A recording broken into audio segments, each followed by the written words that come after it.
మొత్తం హైదరాబాద్లో ట్రాన్స్పోర్ట్ రంగంలో కీలకమైనటువంటి మార్పులు వచ్చాయి. గతంలో ఆర్టీసీ బస్సు ఉండేది. ఆర్టీసీ బస్ స్థానంలో ఆర్టీసీ బస్సుతో పాటు ఎంఎంటీఎస్ వచ్చింది. ఇప్పుడు కొత్తగా మెట్రో వచ్చింది.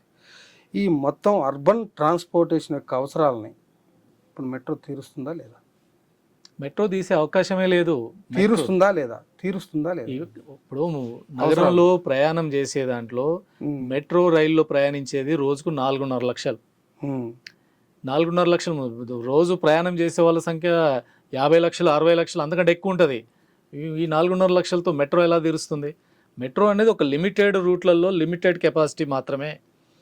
మెట్రో అంతకంటే ఎక్కువ ఇంకా రూట్లు కొత్తగా పెరిగినా కొంత బెటర్ ఇంకా ఉండొచ్చు, కానీ మెట్రో ఒకటే పరిష్కారం చేసే పరిస్థితి లేదు.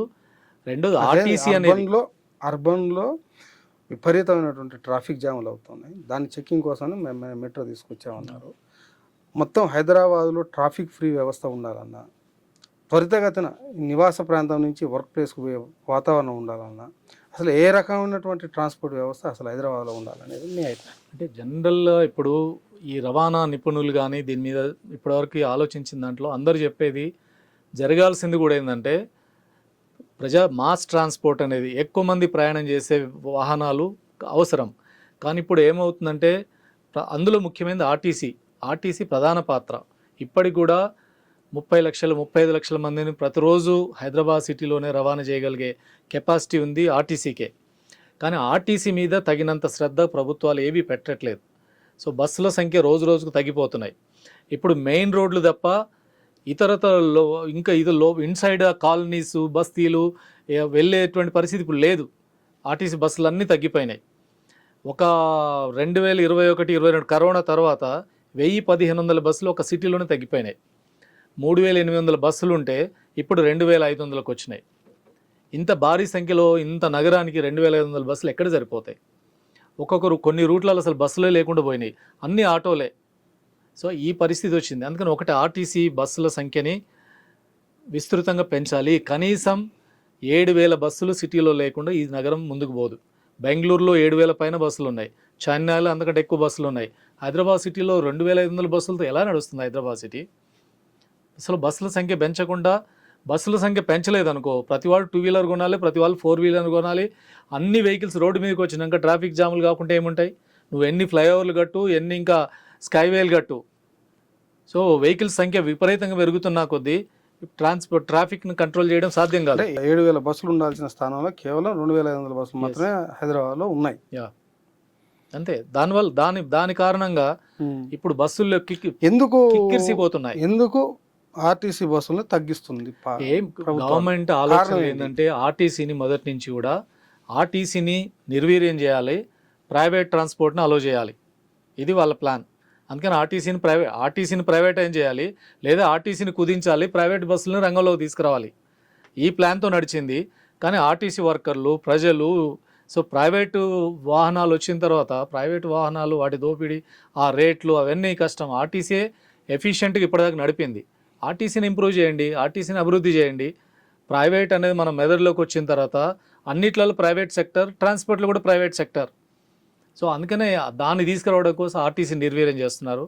రెండో, ట్రాన్స్పోర్ట్ అనేది కంప్లీట్గా ప్రైవేట్ అయిపోయిన తర్వాత, లేదా ప్రైవేట్ వాహనాలు వచ్చిన తర్వాత, సో ఈ ట్రాఫిక్ జామ్లో వీటిని మనం కంట్రోల్ చేయడం సాధ్యం కాదు.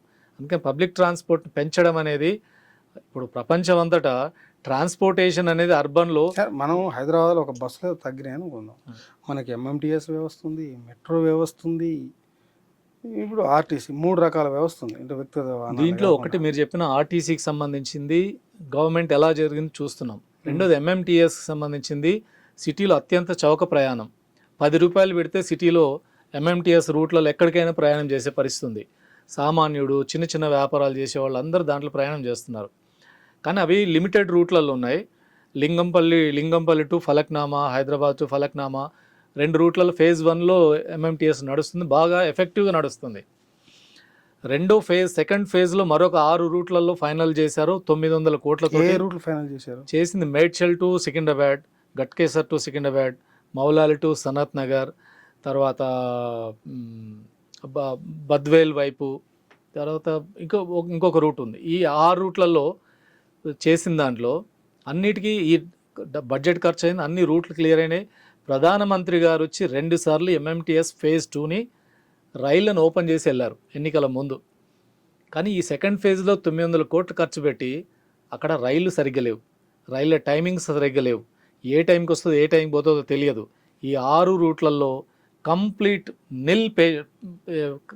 ఏమంటాం ప్రయాణికులు లేకుండా నడుస్తున్నాయి ఆ బండ్లు, ఏది టైంకి రాదు. కారణం ఏంది? ఎంఎంటీఎస్ ఇంత నెగ్లెక్ట్ చేయడానికి కారణం ఏంటంటే అతి చౌకగా మనం ట్రైన్లు నడుపుతున్నాం, దీనివల్ల రైల్వేకి ఏంటి లాభం, కేంద్ర ప్రభుత్వానికి ఏంటి లాభం, దీనివల్ల లాసులు తప్ప లాభాలు ఏంటి, ఏమిటి జనానికి సౌకర్యం, మన డిపార్ట్మెంట్కు నష్టం జరుగుతుంది. ట్రాన్స్పోర్ట్ రంగం అనేది దీన్ని లాభాలతో చూడకూడదు, ఇది ప్రజలకు రవాణా సదుపాయం కల్పించేది. అర్బన్ ట్రాన్స్పోర్ట్లో నువ్వు ప్రయాణికులు ఆ రకం వెళ్తేనే నగరం ప్రశాంతంగా ఉంటుంది, లేదా స్వేచ్ఛ ప్రయాణం జరిగే అవకాశం ఉంది. అట్లాంటి వ్యవస్థని అంటే సెంట్రల్ గవర్నమెంట్ ఎందుకు అంటే ఇనాగ్రేషన్ చేసిన తర్వాత, ఈ సెకండ్ ఫేజ్ ఇనాగ్రేషన్ చేసిన తర్వాత కావాల్సిన ట్రైన్స్ ఇచ్చి కావాల్సిన సమయం ప్రకారంగా నడపకుండా ఆపరేషన్స్ ఎందుకు కుదిస్తుంది? ఎవరి ప్రయోజనాల కోసం కుదిస్తుంది? సెంట్రల్ గవర్నమెంట్ ఆలోచన కంప్లీట్గా మారిపోయింది. రైల్వేలన్నిటిని కూడా ఇప్పుడు ప్రైవేట్ ట్రైన్స్ను వాళ్ళు తీసుకొస్తున్నారు. ఇప్పటికే దేశంలో అనేక ప్రాంతాల్లో ప్రైవేట్ ట్రైన్స్ వచ్చాయి. ఇప్పుడు హైదరాబాద్లో కూడా ఎంఎంటీఎస్ వ్యవస్థను దీన్ని ఇంకా ప్రోత్సహించడం, దీన్ని అభివృద్ధి చేయడం ఇది ఎప్పుడూ మొదలైంది కాబట్టి పూర్తి చేశారు. పూర్తి చేసిన తర్వాత దాన్ని నడపకుండా దాన్ని ఆ రకంగా నెగ్లెక్ట్ చేస్తున్నారు. దీని కారణంగా ఈరోజు దాన్ని రెగ్యులర్గా నడిపి దాన్ని చేస్తే చాలా అభివృద్ధి జరుగుతుంది. నెగ్లెక్ట్ చేయడానికి ఒక ప్రైవేట్ రంగం ఇన్వాల్వ్ కావడం. రెండవది ఏంటంటే స్టేట్ గవర్నమెంట్ కేసీఆర్ ఇచ్చిన వాగ్దానం మేరకు ఆయన డబ్బులు ఇవ్వలేదు, ఆయన షేర్ వాటా ఆయన ఇవ్వలేదు. కాబట్టి మేము ఎందుకు అదనంగా ఖర్చు పెట్టి మేము రైల్వే కోచ్లు ఇంకా కొనాలి, రైళ్ళు ఎందుకు కొనాలి, స్టేట్ గవర్నమెంట్ నియమనండి అని వాళ్ళ మీదకి తోస్తున్నారు. కానీ రైల్వే అనేది మీరు ఒకసారి ఒప్పందం చేసుకున్నారు, కేసీఆర్ ఇచ్చిన మాట ప్రకారం ఆయన డబ్బులు కట్టలేదు. మీరు కట్టండి, రేపు రైల్వే ప్రాజెక్టులు ఎక్కడానికి కోత పెట్టండి. కానీ ఆ పేరు చెప్పి మీ ఇద్దరి మధ్య తగాదాతో ప్రయాణికులు ఇబ్బంది పెడితే ఎట్లా? ఎందుకు రైల్వే కేంద్ర ప్రభుత్వం తగాదా పెట్టుకొని కావాలని పడబెట్టారు. సెకండ్ ఫేజ్ అంతా కూడా రెండింటి మధ్య ఘర్షణ కారణంగా అది దెబ్బతిన్నది, కొంతకాలం డిలే అయింది.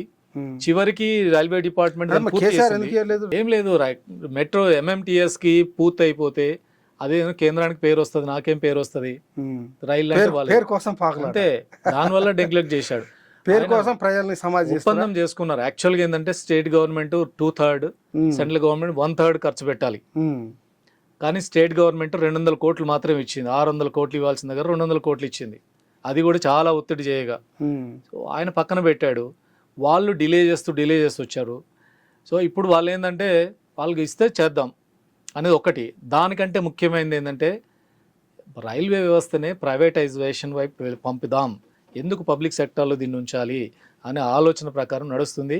ఎంఎంటీఎస్ ఈ రకమైన స్థితికి రావడానికి ప్రతి వారం ఎంఎంటీఎస్ రైళ్లు రద్దు అయిపోతాయి. ఏమంటే రిపేర్లు అంటారు, ప్రతి వారం రద్దు అయిపోతుంటాయి.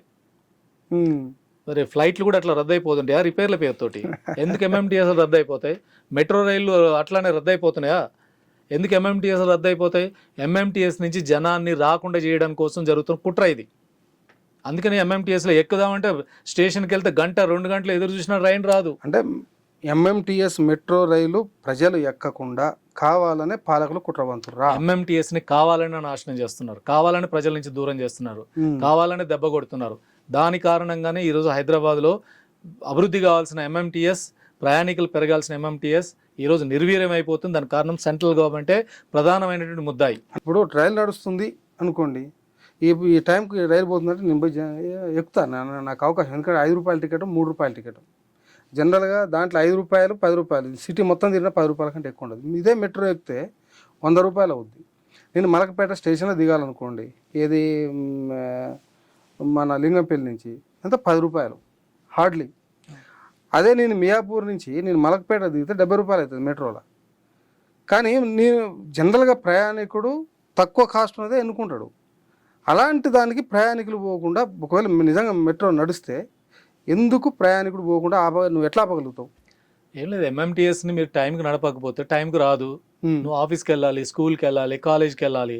నువ్వు వెళ్ళాల్సిన టైంలో ఒక ట్రైను నేను ఆర్టీఏ కింద తీసుకున్నా, మేడ్చల్లో ఎంఎంటీఎస్ 8:40కి మార్నింగ్ ప్రారంభం అవుతుంది, సికింద్రాబాద్ స్టేషన్కి 9:40కి చేరాలి. ఎన్ని కిలోమీటర్లు అది? కిలోమీటర్ 14 కిలోమీటర్లు, ఒక 40 నిమిషాల్లో రావాలి. అక్కడి నుంచి ఇక్కడికి రావడానికి అంత టైం రావాలని వాళ్ళు ఫిక్స్ చేసుకుంది. నేను మార్చి నెల 1 నుంచి 30 వరకు ప్రతిరోజు స్టేషన్కి, ఆ సికింద్రాబాద్ స్టేషన్కి ఎన్ని గంటలకు చేరుకుందని ఆర్టీఏ కింద అడిగా. ఒక్క రోజు 9:40కి వచ్చింది. మిగతా అన్ని రోజులు టైం పాటించలేదు. నెల రోజుల్లో ఒక్క రోజు మాత్రమే వచ్చింది. మిగతా అన్ని రోజుల్లో 10:30, 11, 11:30, 11:12. ఏం రీజన్ చెప్పారు మరి వాళ్ళు?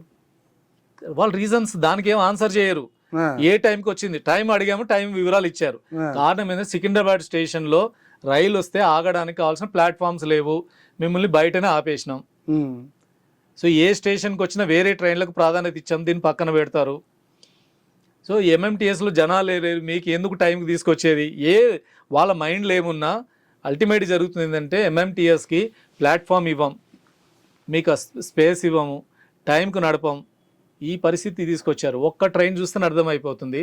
మీరు టైంకి నడపకపోతే స్కూల్కి వెళ్ళేవాడు 8:40కి బయలుదేరి 9:40కి స్కూల్కి వెళ్ళేవాడే కాదు, సికింద్రాబాద్లో అనేక ఆఫీసులు ఉన్నాయి. ఆఫీస్కి వచ్చాడు 10 లోపల ఆఫీస్కి వస్తే వెళ్తాడు. నువ్వు 11, 11:30కి ట్రైన్ వస్తే ఆఫీస్లోకి ఎట్లా వెళ్తాడు? సో మీరే ప్రయాణికులు దూరం చేస్తున్నారు.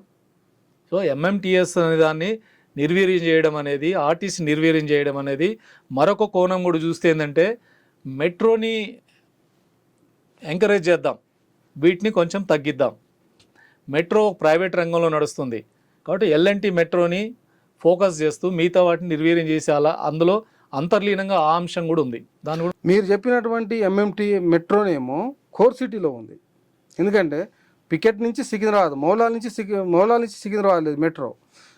రెండోది నీకు ఫలక్నామాకు మెట్రో లేదు, ఫలక్నామా నుంచి లింగంపల్లి వరకు మెట్రో లేదు, నీకు ఎల్బీ నగర్ నుంచి మెట్రో ఉంది. అంటే నీకు మ్యాక్సిమం చూస్తే ఈ metro points and MMTS points 1-2 చోట్ల క్రాస్ అవ్వడానికి తప్ప నీకు ఎక్కడ స్టేషన్స్ కూడా కలవే. అంటే అందులో నేను చెప్పింది ఎంఎంటీఎస్, ఆర్టీసీ ఈ రెండింటి పట్ల వాళ్ళ ఆలోచనల్లోనే మెట్రోని ముందుకు నెడదాం, ఆర్టీసీని ఆ మేరకు తగ్గించుకుందాం.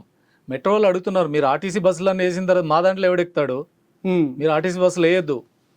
రెండోది మెయిన్ నడిచే రూట్లలో ఆర్టీసీ బస్సులు తగ్గించండి. This is the demand from metro rail. మేము నడుపుతున్న రైలు రూట్లలో మీరు బస్సులు తగ్గించండి. మీరు బస్సులను నడిపిన మా మెట్రోకి ఎవరు వస్తారు? మా రూట్లో మీరు నడపొద్దు, మా రూట్లలో మీరు తగ్గించుకోండి. మా స్టేషన్ల దగ్గర తీసుకొచ్చి దించుకోండి. మీరు మా స్టేషన్ల దగ్గరికి జనం వచ్చేటట్టు మీ బస్సులు వేయండి, అంతేగాని మా రూట్లో మీరు నడపొద్దు.